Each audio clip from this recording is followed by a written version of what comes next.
What's up guys, today I've got a special video showing two monster runs against the Rocktitan.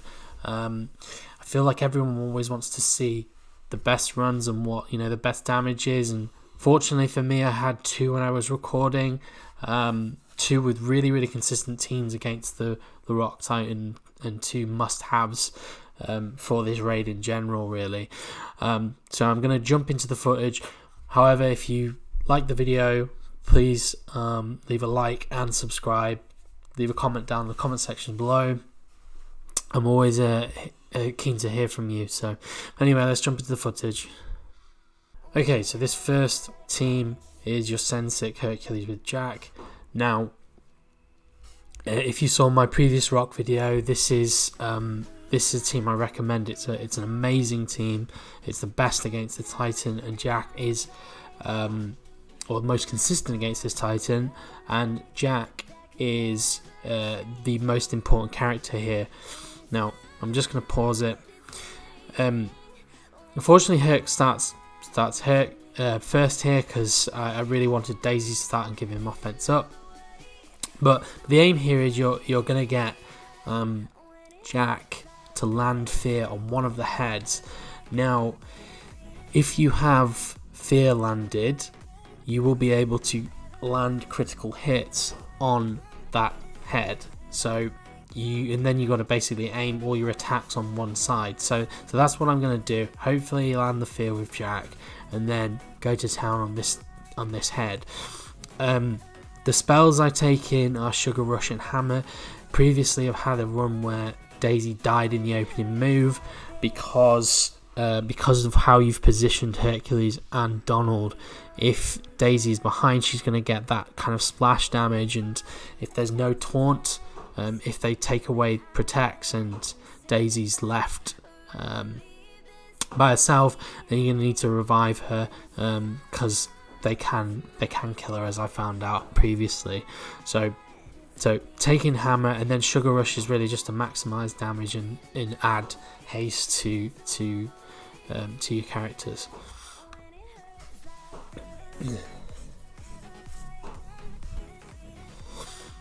What you really want to happen here is you want, obviously you need to land this move here, but you effectively want the rocks to go after Donald, so then Daisy will counter, and this kind of splash damage also causes Donald sometimes to counter, but as you can see here, we're just landing crit hits. With this continuous damage as well, it potentially gives Donald the chance to assist. And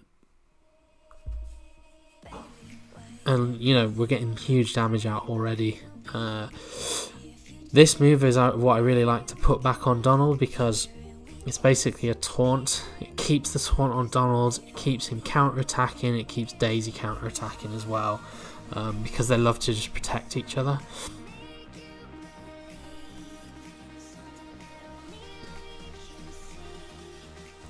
There is RNG involved. I'm not gonna lie. Their counter attacks are chance based, so it's not gonna be super runs every time. But you can easily get 500k and more with these teams.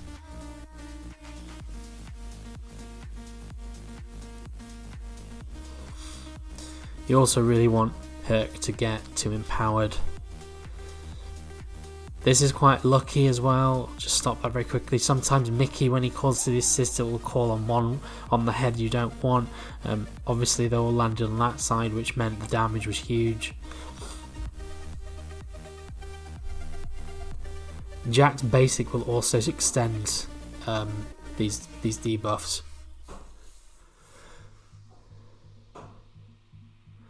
So yeah, bit of RNG involved with the counter attacks.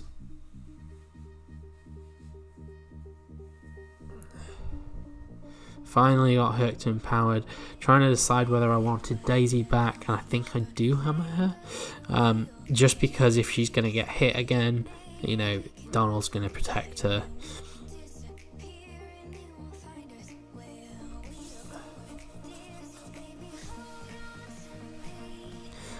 And keeping on bashing this one side. There is no point in hitting the other head because it doesn't have a debuff and you're not going to land the critical hits. One thing I should mention as well, and I've got a video coming out on this, it was unfortunate losing Herc, but glad I got Daisy and Doddle still. One thing I will mention is if you've killed the Ice Titan at this point, when you are attacking the Rock when he's debuffed, you're not guaranteed every time to crit hit him. So it's quite important to actually go into turn order.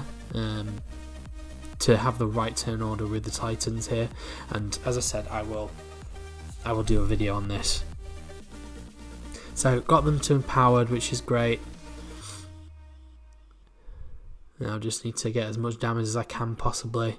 I think I'm about my run's done.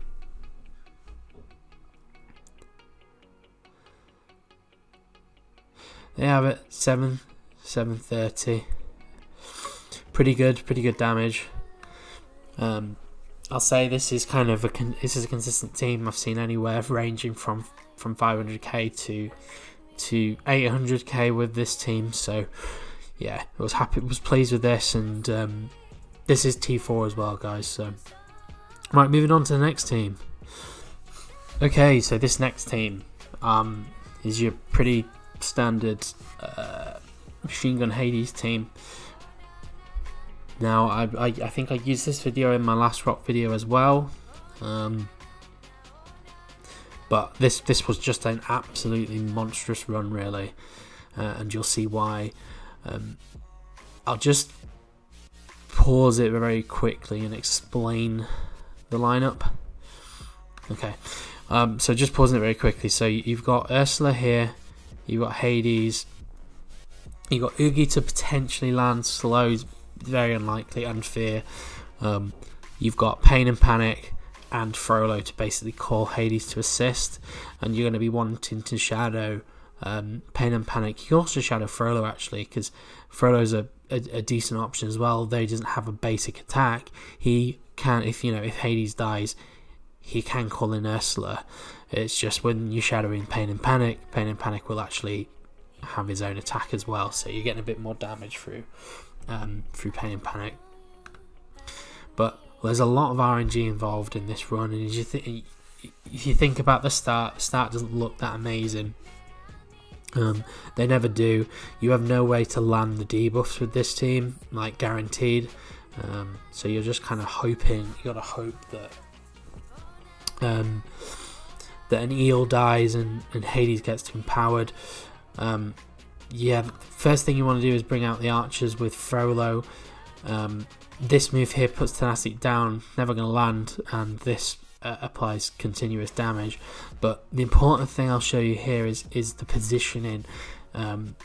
You've got Oogie here, who's got the taunt, but you've got an archer next to him, and the rocks do kind of splash damage, so it gives the opportunity to kill him. And when the villain dies, it potentially will proc Hades to empowered. Another really important thing now is you see me stasis one head, and that's a huge amount of turn meter removal. And in order to prolong your run here, you're going to want to control one side so that you can kind of delay the insta kill on that side. So I will stasis the side twice to slow it down.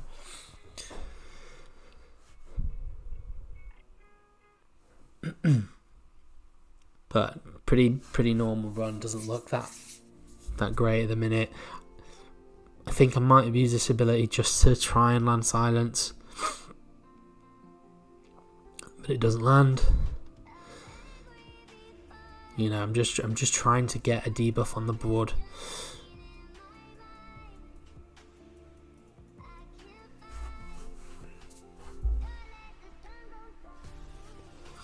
Two crits there, I was pretty lucky with that. Getting quite lucky with a lot of crits here without having the debuffs.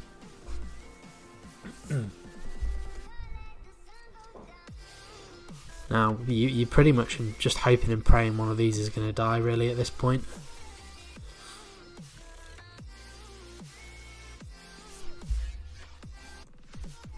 Right, you see Hades is now empowered,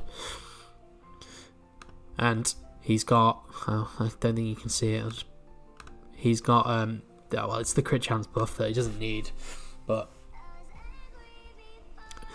you want the eel to potentially die here as well. First Shadow of Pain and Panic.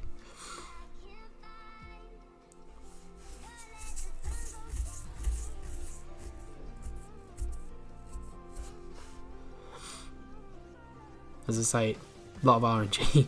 I'm going to stasis the other head now, because this one's on 3, this one's on 2. It's just going to mean one side's going to insta-kill before, and you're going to be able to prolong this side.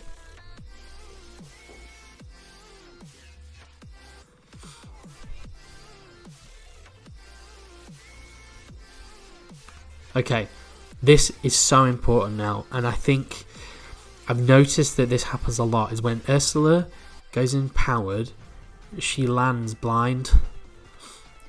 And now we can go to town and start landing critical hits, and we're also going to be able to start landing not continuous damage yet, sorry, I'll need Headless Horseman for that, but you're importantly going to be able to land critical hits. So Hades Basic is going to crit for 7k 3 times now.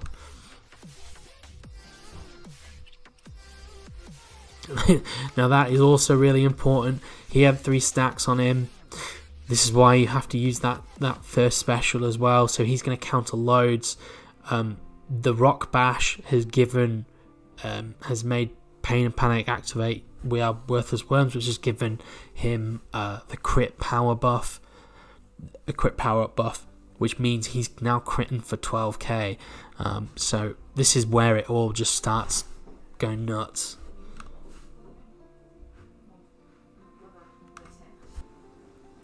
So you can see how important it is to have debuffs on the Titan, which is why Ursula's come into play. I've now got my Headless Horseman and my Shadow, so this is where I'm going to be able to start actually stacking continuous damage, as well as, you know, additional debuffs on the Rocktitan, and I'm going to be able to Shadow Pain and Panic.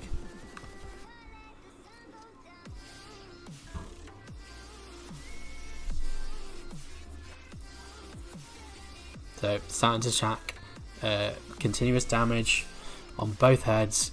He's then combusted, so I know I'm getting some pretty monster damage. Now you just want to keep feeding Hades turns here.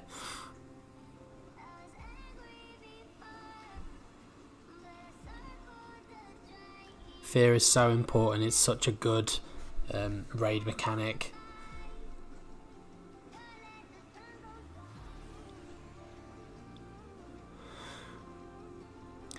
Gonna use that middle ability again here, get some more stacks. Means he's just gonna counter if he gets hit. Another 2 big hits. Got lucky there that he didn't die to the insta kill, and as you can see, he combusted, so he evaluated all that continuous damage. As I say, this is a very lucky run, very lucky run, but this has so much potential. This team is just insane, and he's got the crit power up buff again.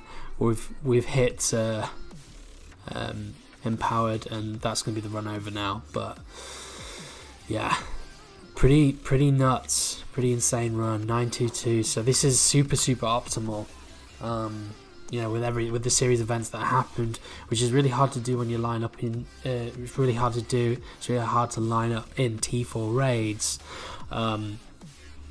But you know, something at heroic you can definitely look out for. You can kind of like restart until you get like good luck with losing like an eel or whatnot. But lots of ways to get big damage with this team. Obviously, mainly through Hades, but yeah, it's definitely my favorite team to use. It's the most fun and most satisfying, and yeah.